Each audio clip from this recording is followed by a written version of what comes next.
आज हम डिस्कस कर रहे हैं वास्तविक फलन का प्रांत, डोमेन ऑफ रियल फंक्शन। फलनों से प्रांत कैसे ज्ञात करते हैं आज हम यहाँ पर आपको समझाने वाले हैं। इसके लिए f(x) द्वारा व्यक्त व्यंजक केवल वास्तविक मान ग्रहण करता है, अर्थात f(x) का अस्तित्व होता है, यह दिखाना होता है। तो इसके लिए दो रूल्स है। पहला, इसके लिए हम वह मान प्राप्त करेंगे जो प्रांत में शामिल नहीं हो सकता, जैसे कि 1/0, तो इसमें ये जो है उसमें शामिल नहीं होगा। उसी तरह आपका वर्गमूल के अंदर ऋणात्मक संख्या, उसी तरह परिमेय संख्या के नीचे हर में आपका वर्गमूल में धनात्मक संख्या। तो इस पर ऐसे जो दिए गए संख्या है ये जो है ये आपका वास्तविक संख्या में शामिल नहीं होता है। तो हमें दिखाना है कि वो इसमें शामिल है, और जब ये शामिल रहेगा तो उसको हम क्या करेंगे, इसको छोड़कर बाकी जितने भी हमारे संख्याएं बचेंगे उसे हम f(x) का प्रांत कहेंगे, या उसको हम df, डोमेन f या df द्वारा प्रदर्शित करते हैं। तो इस प्रकार चलिए हम आगे प्रश्नों के माध्यम से आपको यहाँ पर समझाएंगे कि कैसे हम फलन से प्रांत ज्ञात करेंगे। प्रश्नावली 3.2। पहला प्रश्न यहाँ पर हम देख रहे हैं, निम्नलिखित वास्तविक फलनों के लिए प्रांत ज्ञात कीजिए। फर्स्ट प्रश्न है f(x) बराबर 2x धन 1। तो इसमें हम देखेंगे इसका प्रांत क्या हो सकता है। तो सबसे पहले हम हल में यहाँ पर इसको लिखेंगे f(x) बराबर 2x धन 1। चूँकि ये जो दिया गया फलन है ये हमारा कौन सा फलन है, तो स्वाभाविक रूप से हम देख रहे हैं यह फलन क्या है, रैखिक समीकरण वाला फलन है। या हम ऐसा भी कह सकते हैं कि x में जो कोई भी वैल्यू रखेंगे तो उसमें हमें वास्तविक मान प्राप्त होगा, तब की कंडीशन में जब x का मान आपका प्राकृतिक संख्या हो। तो हम यहाँ पर इसलिए यहाँ पर बता सकते हैं कि सभी वास्तविक संख्याएं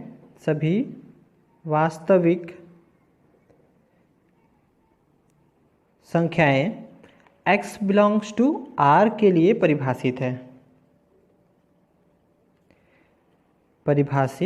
है। इसलिए हम यहाँ पर देख रहे हैं f(x) जो है, f(x) का प्रांत वो क्या होगा, तो इसका प्रांत हम देखेंगे रियल नंबर यानी कि R आपका होगा। तो हम यहाँ पर सीधे सीधे बता सकते हैं कि ये आपका क्या है, सामान्य रैखिक समीकरण फलन है। और x का जो मान हम यहाँ पर कुछ भी रखेंगे तो वो हमें क्या मिलेगा, वास्तविक संख्या ही मिलेगा। तो इसलिए हम बता सकते हैं कि f(x) का प्रांत क्या होगा, वास्तविक संख्या यानी कि R हमें प्राप्त होगा। यही हमारा क्या है, आंसर है। इसी प्रश्न में हम एक और प्रश्न देख रहे हैं, f(x) बराबर x-1 अपॉन x² - 3।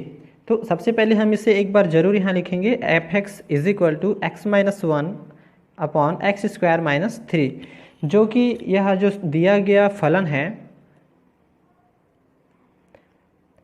यह फलन क्या है, एक परिमेय फलन है। दिया गया फलन परिमेय फलन है, अतः परिभाषित होगा। जब हम यहाँ पर देख रहे हैं क्या दिया गया है, तो हमें वहाँ पर बताया गया है कि x² - 3 परिभाषित होगा।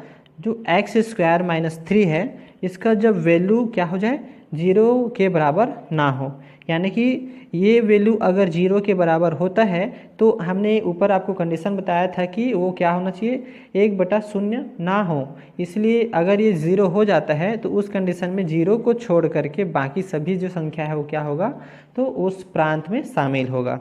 इसीलिए हम यहाँ पर क्या करेंगे, हर को देख रहे हैं तो इनका जब वैल्यू क्या हो, 0 के बराबर नहीं होगा, तभी हम उसके प्रांत बता पाएंगे। इसलिए हम इसे ले रहे हैं x² - 3 is not equal to 0।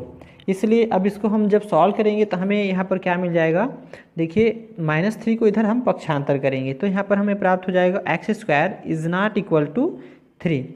अब चूँकि स्क्वायर है तो स्क्वायर को हम कुछ दिक्कत नहीं है स्क्वायर रखने से, तो यहाँ पर हम CPA देख रहे हैं कि यहाँ पर हमारा क्या हो, 3, अर्थात x² का जो वैल्यू है वो 3 के बराबर नहीं होना चाहिए। इसलिए हम यहाँ पर उसके प्रांत को बता सकते हैं कि f(x) का प्रांत बराबर R - सेट 3।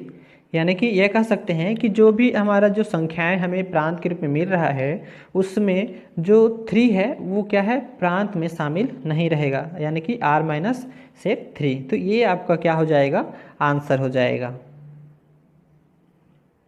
नेक्स्ट प्रश्न है, निम्नलिखित वास्तविक फलनों के लिए प्रांत और परिसर ज्ञात कीजिए। प्रश्न यहाँ पर है f(x) बराबर 1/x-2। चूँकि हमने पिछले प्रश्न में देखा है प्रांत कैसे हम निकालते हैं, और इसमें हम देखेंगे कि प्रांत और परिसर दोनों हमें यहाँ पर निकालने हैं। तो देखिए सबसे पहले हम क्या निकालने वाले हैं, प्रांत। तो उसके लिए हम सबसे पहले तो यहाँ पर जो दिया गया फलन हो जरूर लिखें, f(x) बराबर 1/x-2। तो चलिए देखते हैं हमारा जो दिया गया फलन है, फलन f(x) यह परिभाषित कैसे होगा। क्योंकि ये परिमेय फलन है तो परिभाषित होगा जब हर का जो संख्या है यानी कि x-2 ये क्या हो, 0 के बराबर ना हो। अर्थात हम ये कह सकते हैं कि इसका जो वैल्यू है यानी कि x is not equal to 2, यानी कि 2 को हम इधर पक्षांतर कर दिए तो x का जो मान है वो 2 के बराबर नहीं होना चाहिए। चूँकि 2 के बराबर हो जाएगा तो यहाँ 2 रखने से 0 हो जाता है, और 0 होने से वह प्रांत नहीं हो सकता। इसलिए हम यहाँ पर मान लेंगे कि भाई यहाँ पर आपका क्या है, x का मान 2 ना हो। तो इसलिए हम यहाँ पर बता सकते हैं f(x) का प्रांत बराबर r माइनस सेट 2, यानी कि जो भी आपका वास्तविक संख्या है उसमें 2 शामिल नहीं है। अब हम देखते हैं इसके साथ साथ परास। तो ये हमने फलन ले लिया है f(x) बराबर 1/x-2। अब हम इसे मान सकते हैं कि जो f(x) है इसे हम y का रूप दे देते हैं, यानी कि y फलन। तो y is equal to 1/x-2, या ऐसा कह सकते हैं कि x-2 को इधर हम तिर्यक गुणा कर देंगे और y को इधर तिर्यक गुणा कर देंगे। तो इस प्रकार ये x-2 इज इक्वल टू यहाँ पर 1 क्या हो जाएगा, y हो जाएगा। अब 2 को हम इधर पक्षांतर करेंगे, तो पक्षांतर करेंगे तो हमें क्या प्राप्त होगा, तो x बराबर 1/y धन 2। और इसलिए ये हम जब इनको तिर्यक गुणा करेंगे तो हमें मिलेगा 1 धन 2y/y। अतः x परिभाषित है, हम यहाँ पर बता सकते हैं नीचे हर हमारा क्या है, y है। तो यहाँ पर बताएंगे इसलिए x परिभाषित होगा जब हर का जो हमारा दिया गया संख्या है यानी कि y, तो y is not equal to 0, मतलब y का जो मान है वो 0 ना हो। तो इसलिए हम यहाँ पर बता सकते हैं कि f(x) का परास बराबर r माइनस यहाँ पर हमारा क्या हो, 0 बिल्कुल भी ना हो, यानी कि जो भी संख्या होगा उसमें 0 बिल्कुल शामिल नहीं होगा, बाकी सभी चीज़ें क्या होंगे, परास में शामिल होंगे। तो ये हमारे क्या हो जाएंगे, आंसर हो जाएंगे। अगला प्रश्न है, निम्नलिखित फलनों का परास ज्ञात कीजिए। f(x) बराबर 4 ऋण 3 10x, और इसका अंतराल दिया गया है -π/4, छोटा है बराबर है x, छोटा है बराबर है π/4। तो हल में हमने सबसे पहले उनके फलन को लिख लिया है और उसको हम यहाँ पर देख रहे हैं f(x) को y के बराबर यहाँ पर मानकर चलते हैं, चूँकि दूसरा फलन है। तो y is equal to 4 - 3 10x हो जाता है। तो अब इस कंडीशन में हम देखेंगे, चूँकि यहाँ पर अंतराल आपका बताया गया है, तो यानी कि x के 2 मान हैं, एक आपका -π/4, दूसरा आपका π/4। ये उनका क्या है, अंतराल है, यानी कि उसकी सीमा। तो सबसे पहले हम यहाँ पर देख रहे हैं x का जो वैल्यू है वो हम -π/4 जब हम ये मान लेते हैं तब हमारा जो मान है वो क्या प्राप्त होगा, तो y इज इक्वल टू हमारा मान हो जाता है 4 - 3 10, और x के स्थान पर हमारा क्या वैल्यू दिया गया है, तो -π/4।